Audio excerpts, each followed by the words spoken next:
5, 4, 3, 2, 1.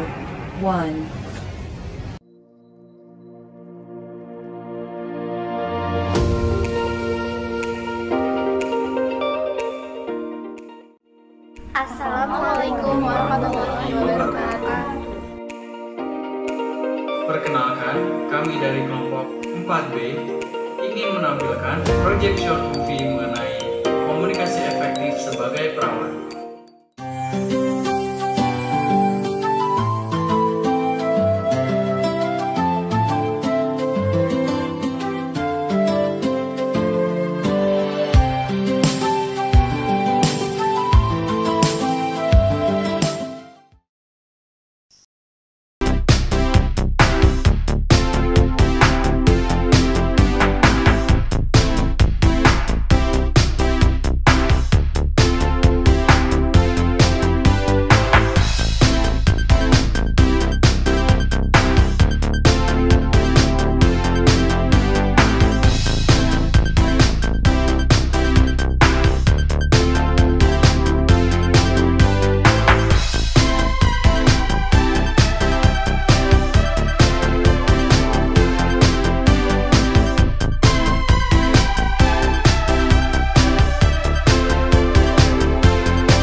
Komunikasi efektif adalah komunikasi yang mampu menghasilkan perubahan pada orang yang terlibat dalam komunikasi tersebut. Tujuan dari komunikasi efektif adalah memberi kemudahan dalam memahami pesan yang disampaikan antara pemberi dan penerima pesan sehingga bahasa lebih jelas, lengkap, pengiriman dan umpan balik yang seimbang, serta melatih komunikasi nonverbal dengan baik. Ada beberapa pendapat para ahli mengenai komunikasi efektif. Di antaranya, menurut Jalaluddin dalam buku Psikologi Komunikasi pada tahun 2008, menyebutkan bahwa komunikasi efektif ditandai dengan adanya pengertian, menimbulkan kesenangan, mempengaruhi sikap, meningkatkan hubungan sosial yang baik, dan pada akhirnya menimbulkan suatu tindakan. Johnson, Sutton, dan Harris pada tahun 2001 menunjukkan cara-cara agar komunikasi efektif dapat tercapai. Menurut mereka, komunikasi efektif dapat terjadi melalui atau dengan dukungan seperti aktivitas role-playing, diskusi, aktivitas kelompok kecil, dan materi-materi pengajaran yang relevan. Meskipun penelitian mereka terfokus pada komunikasi efektif pada proses belajar mengajar, namun dapat kita ambil di sini bahwa komunikasi itu membutuhkan aktivitas, cara, dan sarana lain agar komunikasi dapat berlangsung dan mencapai hasil yang efektif. Menurut Minkowski, Larson, dan Knapp pada tahun 2001 mengatakan bahwa komunikasi yang efektif dapat dicapai dengan menggunakan ketepatan atau accuracy yang paling tinggi derajatnya antara komunikator dan komunikan dalam setiap komunikasi. Komunikasi yang lebih efektif terjadi apabila komunikator dan komunikan terdapat persamaan dalam pengertian, sikap, dan bahasa.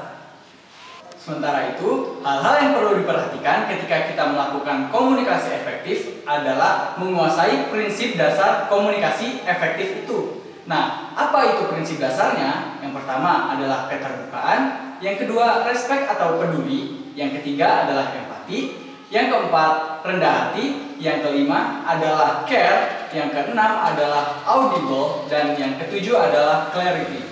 Oke teman-teman, di sini aku bakal membahas mengenai teknik apa saja yang harus kita perhatikan ketika berkomunikasi efektif. Nah, yang pertama, kita itu harus pusatkan perhatian kita kepada pasien. Dan yang kedua, kita harus memberikan pelayanan yang efisien. Dan yang ketiga, kita harus menaikkan harga diri pasien. Dan yang keempat, kita harus membina hubungan yang harmonis dengan pasien maupun dengan keluarga pasien. Dan yang kelima, kita harus memberikan penjelasan dan informasi sebaik mungkin. Yang keenam, kita harus mengetahui apa yang diinginkan oleh pasien. Dan yang ketujuh, kita harus menjelaskan pelayanan dan tindakan medis apa yang akan kita berikan kepada pasien. Nah, jadi dari materi-materi tersebut, akhirnya kita membuat skrip yang berkonsep pada before after. Jadi before-nya itu kita menceritakan seorang perawat yang tidak berkomunikasi secara efektif. Jadi di sini itu perawatnya dia tidak mengetahui keinginan pasien, tidak memfokuskan perhatiannya kepada pasien, dan tidak memberikan kejelasan informasi dengan baik. Akhirnya pasien itu berpindah pada perawat selanjutnya, yaitu di after. Perawat di after itu memasuki kriteria dari komunikasi efektif, dan akhirnya pasien pun merasa puas dengan pelayanan yang diberikan oleh perawat nomor 2 ini.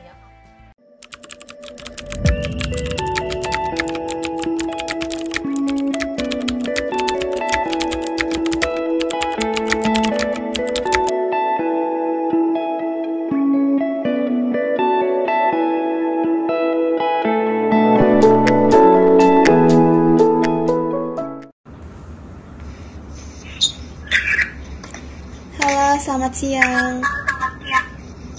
Halo, selamat siang. Perkenalkan, saya Nurse Natalia yang bertugas di Nurse Care pada shift siang ini. Ada yang bisa saya bantu?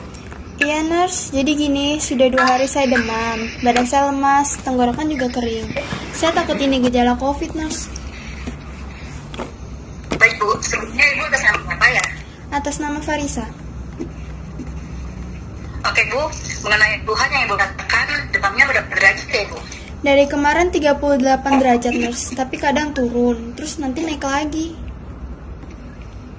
Apa sebelumnya Ibu pergi keluar rumah? Iya, Nurse. Saya hampir tiap hari keluar rumah. Soalnya kan saya bekerja. Jadi mau gak mau ya saya harus keluar. Loh, padahal sudah ada kebijakan dari pemerintahan loh, Bu, untuk bekerja di rumah. Harusnya Ibu bisa meminimalisir aktivitas di luar rumah loh, Bu. Saya juga maunya begitu, Nurse. Tapi kan kebijakan di kantor saya nggak bisa begitu. Ibu tinggal di mana? Di kota Bekasi, Nurse. Sudah melakukan rapid test belum, Bu? Belum, Nurse. Harusnya sudah dong, Bu. RS kan menyediakan fasilitas rapid test drive-thru itu untuk digunakan. Apalagi Ibu ini sudah memiliki tanda dan gejalanya. Harusnya inisiatif dong, Bu. Maaf, Nurse, tapi karena memang sedang musim pancaroba, jadi saya pikir ini hanya demam biasa saja. Ya udah, Bu. Sekarang Ibu bisa minum obat penurun panas terlebih dahulu. Lalu kalau sudah merasa baikan, Ibu bisa langsung ke rumah sakit untuk melakukan tes swab. Khawatir Ibu memang terpapar COVID-19.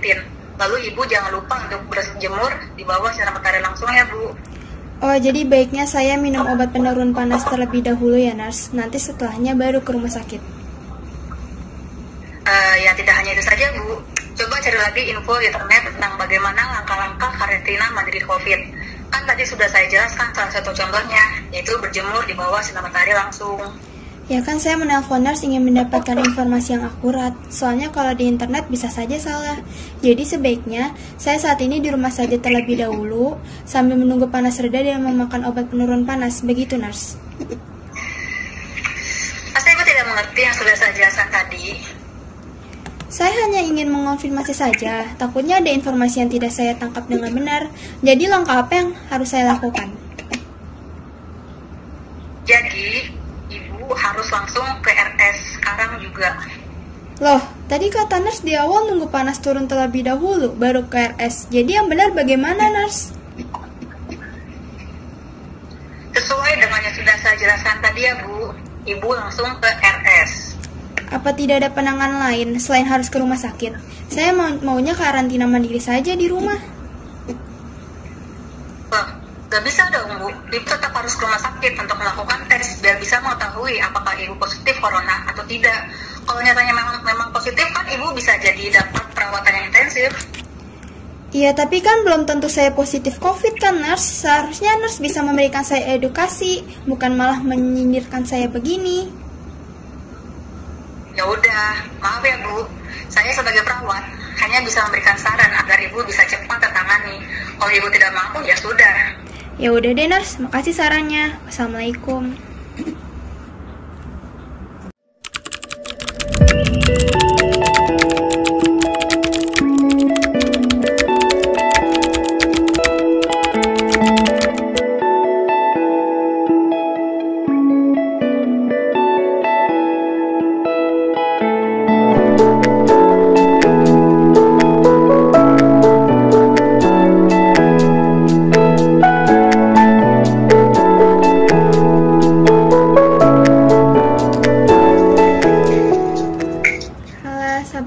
Selamat malam.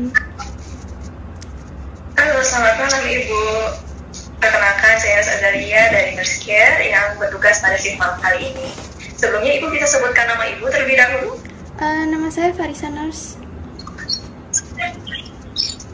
Baik Ibu, dengan Ibu Farisa, ada yang bisa saya bantu?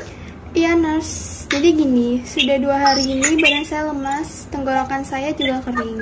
Tadi pagi sempat demam, tapi alhamdulillah malam ini demamnya sudah turun. Saya harus gimana ya, nurse? Saya takut ini gejala COVID, nurse. Oh iya Ibu, Ibu nggak perlu panik. Gejala yang Ibu rasakan ini sudah berlangsung 2 hari ya Bu? Iya, nurse, benar. Gitu. Apakah sebelumnya Ibu punya riwayat penyakit seperti asma atau pneumonia Bu? Tidak, nurse. Saya hanya mempunyai riwayat penyakit diabetes saja. Oh gitu.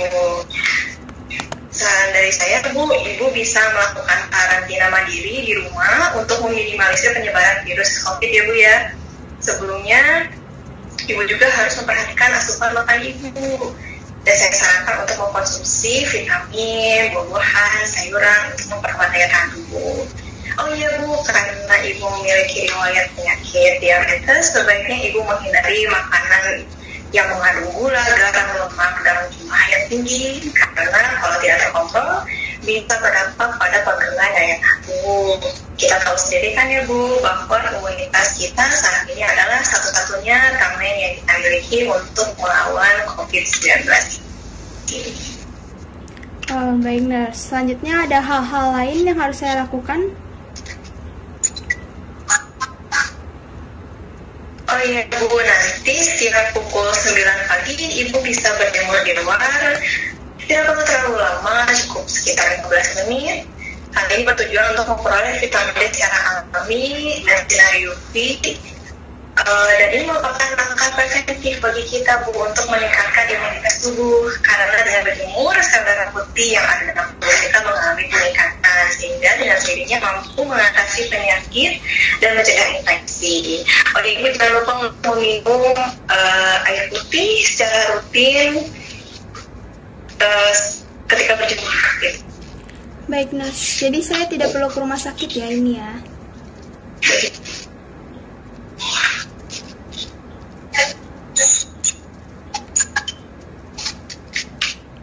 Iya Bu, tidak perlu, karena gejala yang Ibu sebutkan itu masih dalam kategori ringan.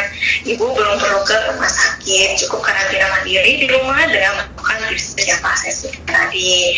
Namun apabila dalam 3 hari ke depan kondisi Ibu tidak membaik atau muncul gejala sesak nafas dan kembali demam, Ibu bisa ke rumah sakit untuk melakukan tes. Baik, nurse. Terima kasih. Tips yang nurse kasih akan saya lakukan. Mudah-mudahan keadaan saya bisa cepat membaik, jadi saya tidak perlu KRS. Ya baik Ibu, amin. Baik Ibu, semoga